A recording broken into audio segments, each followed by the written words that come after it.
ইবলিশ শয়তানি জাহান্নামী শাস্তি অনেক কাল আগের কথা। সৃষ্টির শুরুতে যখন আল্লাহ তাআলা আদম আলাইহিসসালামকে সৃষ্টি করলেন মাটির ছাঁচে, তখন ফেরেশতাদের আদেশ দিলেন আদমকে সেজদা করো।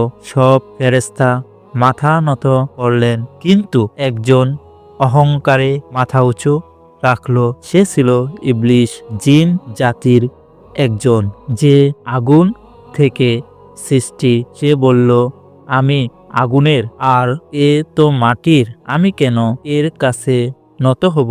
আল্লাহর গজব পড়ল তাহার উপর। তাকে জান্নাতে থেকে বিতাড়িত করা হলো, অভিশপ্ত করা হলো। কিন্তু ইবলিশ অনুতাপ করল না, বরং সে বলল, হে প্রভু, আমাকে কিয়ামতের দিন পর্যন্ত অবকাশ দিন।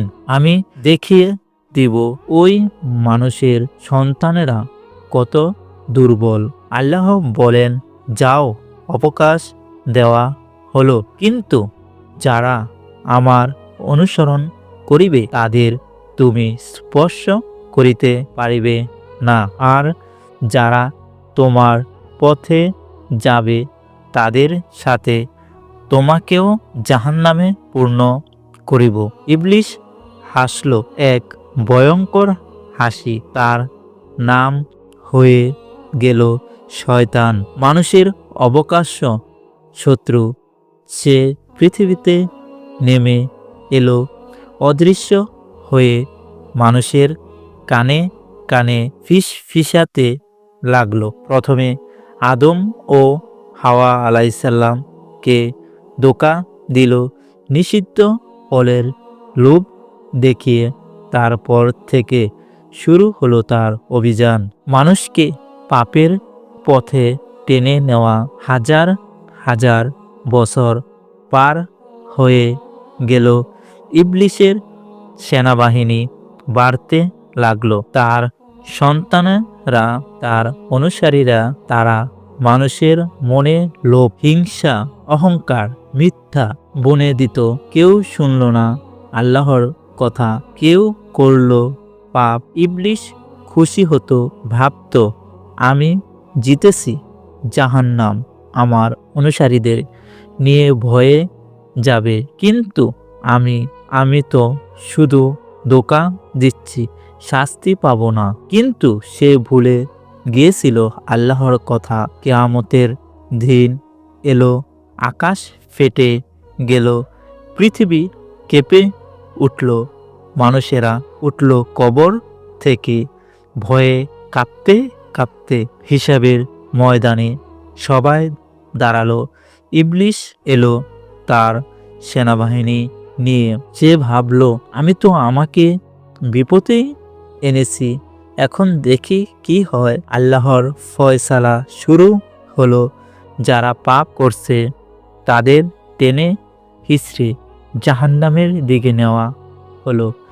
জাহান্নামের আগুন জ্বলছে, কালো ধোঁয়া উঠছে, চিৎকারে ভয়ে গেছে চারদিকে। জাহান্নামের দারোয়ান মালিক আলাইহিসসালাম দাঁড়িয়ে, তার চোখে ক্রোধ। হঠাৎ ইবলিশকে ধরা হলো।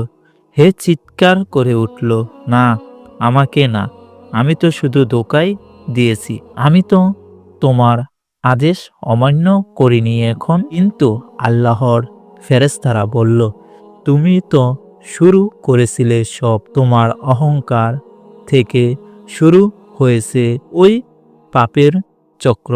ইবলিশকে শিকল পরানো হলো, 70 হাত লম্বা আগুনের শিকল, তার গলায় বেরি, হাত পায়ে চেন। সে কাঁদতে লাগলো, অনুতপ করতে লাগলো, কিন্তু দেরি হয়ে গেছে। ফেরেশতারা তাকে টেনে নিয়ে গেল জাহান্নামের গভীরতম স্তরে, সাকারে, যেখানে আগুন সবচেয়ে গরম, ধোঁয়া সবচেয়ে কালো। জাহান্নামে ঢোকার মুখে ইবলিশ দেখল তার অনুসারীদের। তারা চিৎকার করছে, হায় ইবলিশ, তুমি আমাদের ধোঁকা দিয়েছিলে, এখন আমরা জ্বলছি। ইবলিশ বলল, আমি তো ধোঁকায় পড়ছি। আমি ভেবেছিলাম শুধু তোমরাই শাস্তি পাবে। কিন্তু জাহান্নামের দরজা বন্ধ হয়ে গেল। ইবলিশকে নিক্ষেপ করা হলো আগুনের সমুদ্রে। সে আগুন থেকে সৃষ্টি, কিন্তু এ আগুন অন্য। এ আগুন আল্লাহর গজবের আগুন, যা তার শরীরকে পোড়াতে লাগলো, তার মনকে জ্বালাতে লাগলো। তার চামড়া পুড়ে যায়, আবার নতুন চামড়া গজায়, আবার পড়ে। সে পানি চায়, কিন্তু পায় ফুটন্ত পানি, যা তার নাড়ি ভুঁড়ি ছিঁড়ে ফেলে। খাবার চায়, কিন্তু পায় জাক্কুম গাছের কাঁটাযুক্ত ফল, যা গলায় আটকে যায়। চারদিকে তার অনুসারীরা চিৎকার করছে। কেউ বলছে, ইবলিশ, তুমি আমাদের লোভ দেখিয়েছিলে। কেউ বলছে, তুমি আমাদের অহংকার শিখিয়েছিলে। ইবলিশ নিজেও চিৎকার করে, আমার অহংকারী আমাকে এখন এনেছে জাহান্নামের নিচের স্তরে। ইবলিশকে শিকল দিয়ে বাঁধা হলো। সে দেখতে পায় উপরের স্তরগুলোতে তার অনুসারীরা কষ্ট পাচ্ছে, কিন্তু সে নিজে সবচেয়ে গভীরে, যেখানে ঠান্ডা আর গরম মিশে অসহ্য যন্ত্রণা। তার সেনাবাহিনী তার চারপাশে, কিন্তু তারা এখন তার শত্রু। তারা তাকে অভিশাপ দিচ্ছে। হাজার হাজার বছর পার হয়ে যায়, কিন্তু জাহান্নামের সময় নেই। শাস্তি চিরকালের। ইবলিশ অনুতপ করে কাঁদে, কিন্তু কোনো লাভ নেই। সে বুঝতে পারে তার অহংকারী তার ধ্বংস ডেকে এনেছে। সে যে মানুষকে ধোঁকা দিয়েছে, সেই ধোঁকায় সে নিজেও পড়ছে। আর উপরে জান্নাতে যারা আল্লাহর কথা শুনেছে, তারা শান্তিতে আছে। তারা দেখে জাহান্নামকে দূর থেকে আর বলে, আল্লাহ আমাদের বাঁচিয়েছেন শয়তানের ধোঁকা থেকে। এই গল্পের শিক্ষা, অহংকার মানুষকে ধ্বংস করে। শয়তানের ধোঁকায় পড়লে শেষ ঠিকানা জাহান্নাম। আল্লাহ কথা শুনলে জান্নাত। ইবলিশ শাস্তি চিরকালের। সে যে আগুন থেকে সৃষ্টি, সেই আগুনই চিরকাল জ্বলবে। ইবলিশ তো আগুন থেকে সৃষ্টি, তাহলে জাহান্নামের আগুন যে কিভাবে জ্বলবে? এ প্রশ্নের উত্তর ইসলামী আকীদায় স্পষ্ট। আল্লাহর শাস্তি তার সৃষ্টির উপাদানের উপর নির্ভর করে না। জাহান্নামের আগুন দুনিয়ার আগুনের চেয়ে 70 গুণ বেশি উত্তপ্ত, এবং এটা আল্লাহর ইচ্ছায় যে কোনো সৃষ্টিকে যন্ত্রণা দিতে সক্ষম। কোরআনে বলা হয়েছে, ইবলিশ ও তার অনুসারীরা চিরকাল জাহান্নামে দগ্ধ হবে। কিছু তাফসিরে বলা হয়, জিন শয়তানের জন্য আগুনের পরিবর্তে তীব্র শহীদ ও শাস্তি হতে পারে, কিন্তু মূল শাস্তি আগুনই। এখানে এক কাল্পনিক কিন্তু কোরআন হাদিস ভিত্তিক গল্প। সেই যন্ত্রণার চিত্র তুলে ধরা হলো। অহংকারের জন্ম অনন্তকাল আগে, যখন আসমান জমিন সৃষ্টি হয়নি। আল্লাহ তাআলা ফেরেশতাদের মাঝে এক অসাধারণ সৃষ্টি করলেন। ইবলিশকে চেয়েছিল জিন জাতির আগুনের ধোঁয়াহীন শিখা থেকে সৃষ্টি। তার ইবাদত এত তীব্র ছিল যে ফেরেশতাদের মাঝে তার মর্যাদা উঁচু হয়ে গেল। সে হাজার হাজার বছর আল্লাহর সামনে সেজদায় পড়ে থাকত। তার হৃদয়ে শুধু আল্লাহর ভয় ও ভালোবাসা, কিন্তু গভীরে একটা বীজ লুকিয়ে ছিল, অহংকারের বীজ। যখন আল্লাহ আদম আলাইসাল্লামকে মাটির সারাংশ থেকে সৃষ্টি করলেন এবং তার মধ্যে রূহ ফুঁকে দিলেন, তখন ফেরেশতাদের বললেন, আদমকে সেজদা করো। এটা ছিল সম্মানের সেজদা। আল্লাহর হুকুম পালনের সব ফেরেশতা সেজদায় পড়ল, কিন্তু ইবলিশ দাঁড়িয়ে রইল। তার চোখে জল জল করছিল অহংকারের আগুন। হে প্রভু, আমি কেন সেজদা করব? ওই মাটির পুতুলকে আপনি আমাকে আগুন থেকে সৃষ্টি করেছেন, ধোঁয়াহীন উজ্জ্বল শিখা থেকে, আর একে সৃষ্টি করেছেন কাদা মাটি থেকে, যা নোংরা ভারী। আমি তার চেয়ে শ্রেষ্ঠ।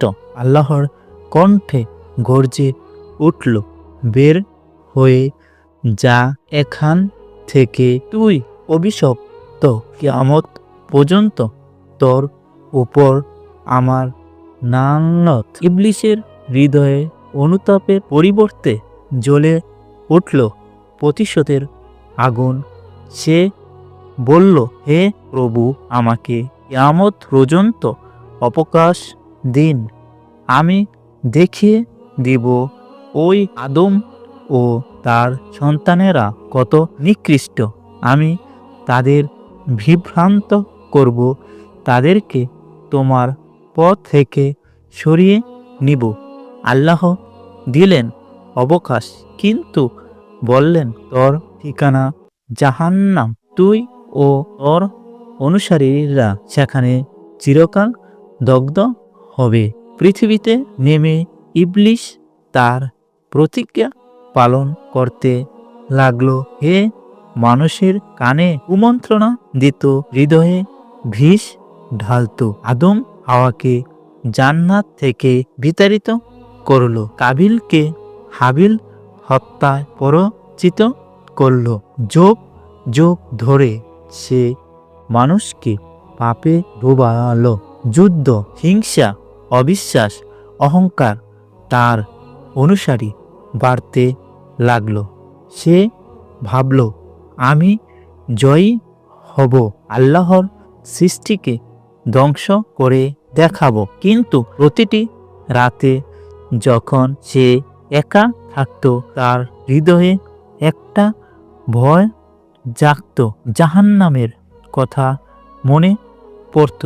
সে আগুন থেকে সৃষ্টি, আগুন তার ঘর, কিন্তু আল্লাহর শাস্তি আগুন অন্য, যা তার নিজের সত্তাকে গ্রাস করিবে। সে নিজেকে সান্ত্বনা দিত, না, আমি তো আগুনের সন্তান, এ আগুন আমাকে ছুঁতে পারবে না। কিয়ামতের দিন পরাজয় শুরু। অবশেষে কিয়ামত এলো, আসমান ফেটে গেল, পাহাড় উড়ে গেল ধুলোয়। মানুষেরা কবর থেকে উঠল নগ্ন, ভীত। হাসরের ময়দানে ইবলিশ তার অনুসারীদের নিয়ে দাঁড়ালো। সে ভাবল, এখনো তার শক্তি আছে, কিন্তু যখন আল্লাহর ফয়সালা শুরু হলো, তার অনুসারীরা তাকে দোষারোপ করতে লাগলো। তুমি আমাদের বিভ্রান্ত করছো, তোমার কারণে আমরা এখানে। ইবলিস হাসল, আমি তো শুধু ডেকেছি, তোমরা সাড়া দিয়েছ, নিজেদের দোষারোপ করো। কিন্তু তার হাসি মিলিয়ে গেল যখন ফেরেশতারা তাকে ধরল। তার শরীর, যা আগুনের শিখায় তৈরি, কাঁপতে লাগলো। আল্লাহর হুকুমে তাকে ও তার দলকে জাহান্নামের দিকে টেনে নেওয়া হলো।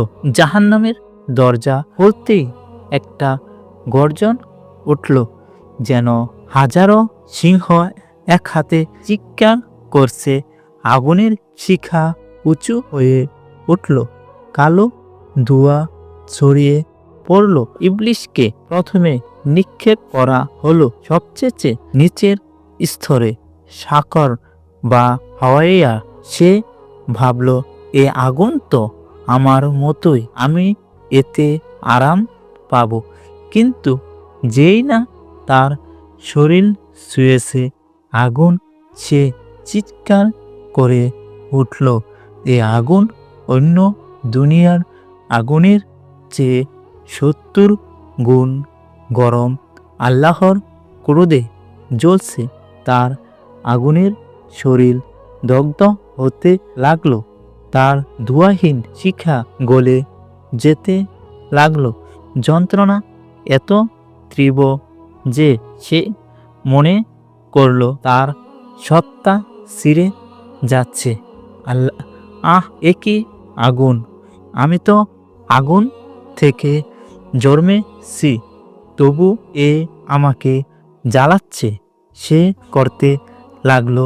ফেরেশতারা বলল, হে হল আল্লাহর শাস্তির আগুন, এটা তোর সৃষ্টির আগুন নয়, এটা তোর অহংকারকে দগ্ধ করার জন্য। তার চামড়া, যদিও জিনের চামড়া, আগুনের পুড়ে যেতে লাগলো। নতুন চামড়া গজাতে লাগলো, যাতে যন্ত্রণা চিরকাল থাকে। তার থেকে আগুনের অস্ত্র ঝরতে লাগলো। সে তার অনুসারীদের দেখল, তারা চিৎকার করছে, এক অপরকে দোষারোপ করছে, কিন্তু কোনো মুক্তি নেই। কিছু সময় আগুন কমে গেলে তীব্র শীত এলো, জমহারিরের শীত, যা তার আগুনের শরীরকে জমিয়ে দিতে লাগলো। সে কাঁপতে কাঁপতে বলল, আর না, এ শীত সহ্য করতে পারছি না। আবার আগুন জ্বলে উঠল। এভাবে চক্রাকারে যন্ত্রণা, আগুন ও শীত, আগুন। হাজার হাজার বছর পার হয়ে গেল, কিন্তু জাহান্নামের সময় নেই। ইবলিস এখন অনুতাপ করে, কিন্তু দেরি হয়ে গেছে। সে মনে মনে বলে, যদি সেই দিন সেজদা করতাম, যদি অহংকার না করতাম, আল্লাহর হুকুম মানতাম। কিন্তু তার কান্না আগুনে মিশে যায়। তার অনুসারীরা তাকে অভিশাপ দেয়, তুমি আমাদের ধ্বংস করছ। এই যন্ত্রণা চিরকাল, কোনো মৃত্যু নেই, কোনো মুক্তি নেই, শুধু আগুনের লিলিহান শিখা, যা তার নিজের সত্তাকে গ্রাস করে।